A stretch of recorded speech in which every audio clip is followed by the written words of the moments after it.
Okay, so with this particular training session, I think we're on day 26. The whole purpose is to do some surface changes, road crossings, and work on those surface transitions for the pup. So he kind of just Rest. starts to get used to working in a less Rest. productive source. And I think you're going to find later that Find him. this just isn't the place for that. Oh, you And little a shit. couple things. We shouldn't have gone back to the cloth article yet. This is just too soon. As a matter of fact, let's just not use those anymore for the time being, maybe for the next month or so, because it's just too distracting when he plays with it. And I don't want to force it out of his mouth either, because that's just going to exacerbate the game.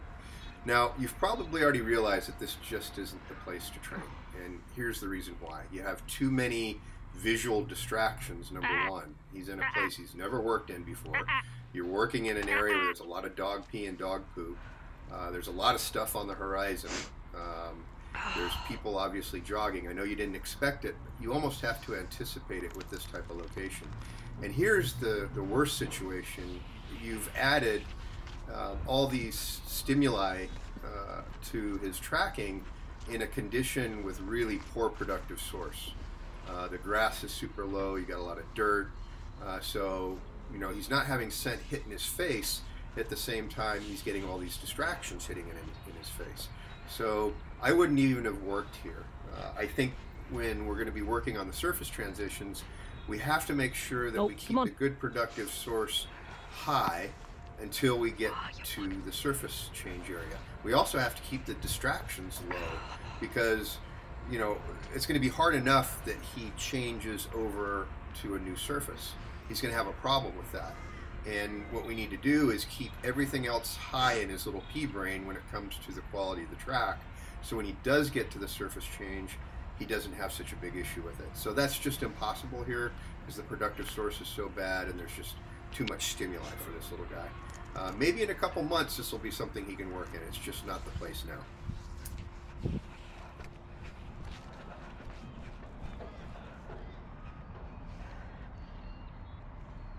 Pop-ups.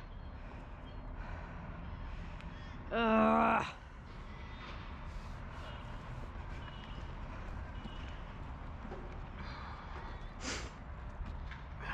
not chasing the jogger, little buddy.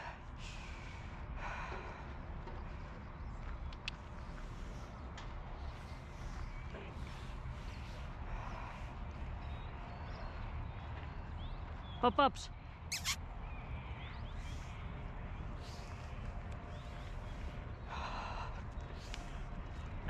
Come on.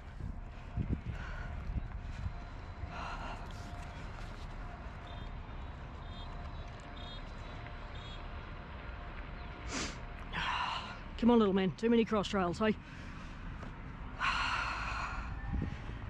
Come on.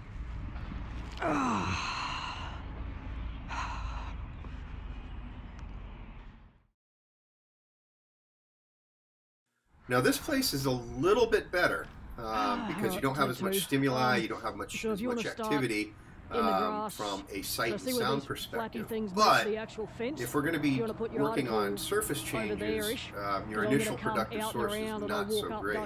Again, it's low grass, low dirt. His ability to stay really focused on the track is going to be tough. And we need that. We need to have super strong focus on the track in the beginning, so when he gets to the surface changes, it's not going to be such a big issue. So what I want you to do is try to get back into a place where you have really, really great productive source, taller vegetation, and less distraction, and then have 100 to a couple hundred meters of that, and then get to your surface change where the productive source isn't so great. So we want strong focus, so when he gets to the place where his focus is going to be tested a little bit. He's already three-tone missile lock on the track. He's going to be more inclined to find the scent.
Yeah.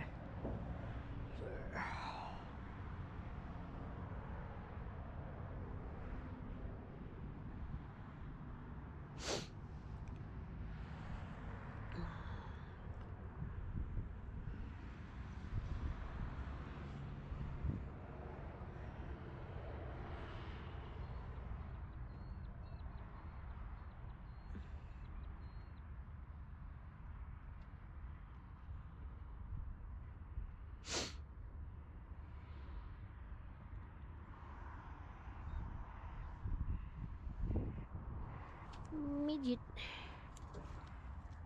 Midget.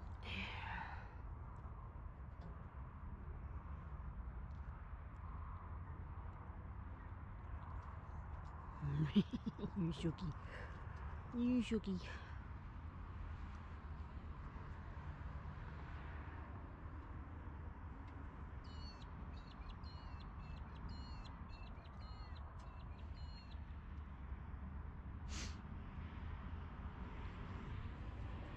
Here's a little bit of another problem. Notice how Raz is just watching your trail layer go. So in his little mind, he's got visual targeting of the locations. And what I'm worried about is he may use this from a memory standpoint and not so much a scenting standpoint. So it's important that Raz can't watch your trail layers walk away. This is the same as if he was with you in the middle of a runaway watching them run away. He would just use his eyeballs only.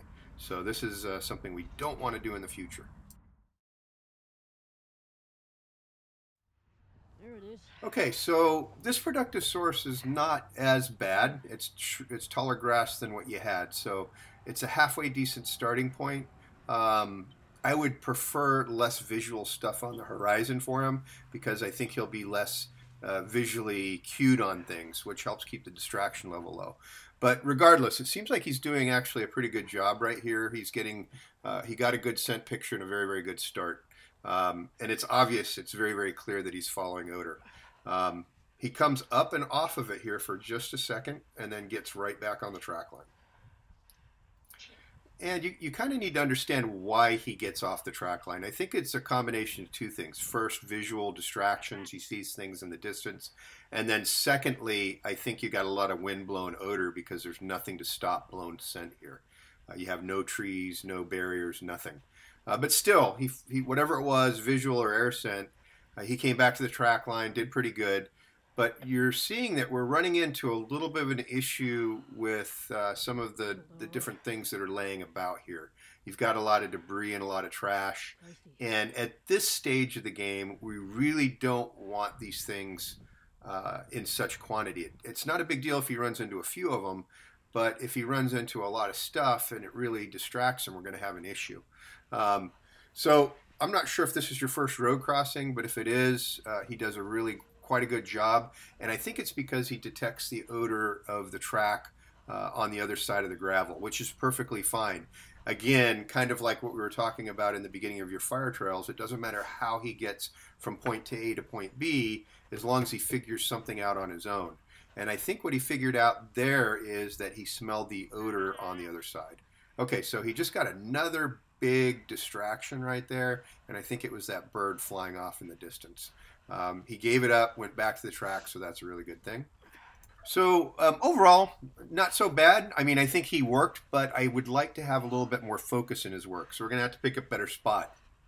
And what I need you to do is think about those locations that I was indicating earlier.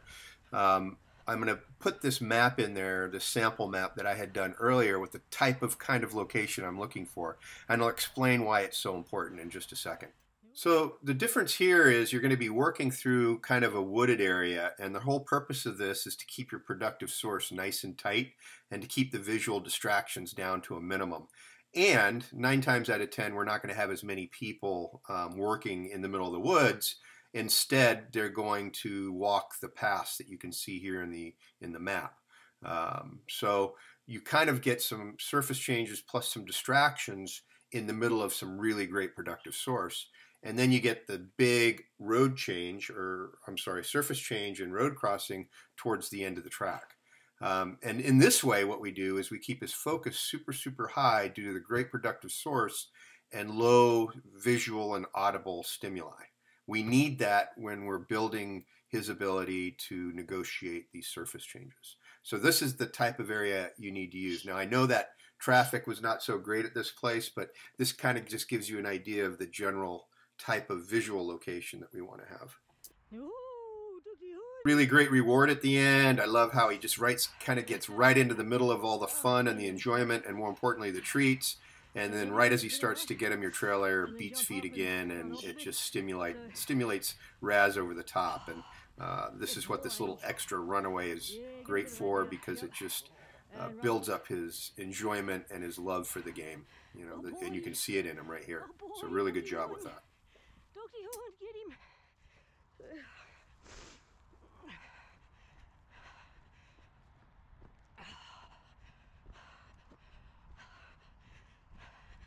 If I can catch the little fuck before he finishes it, we'll do this time again. So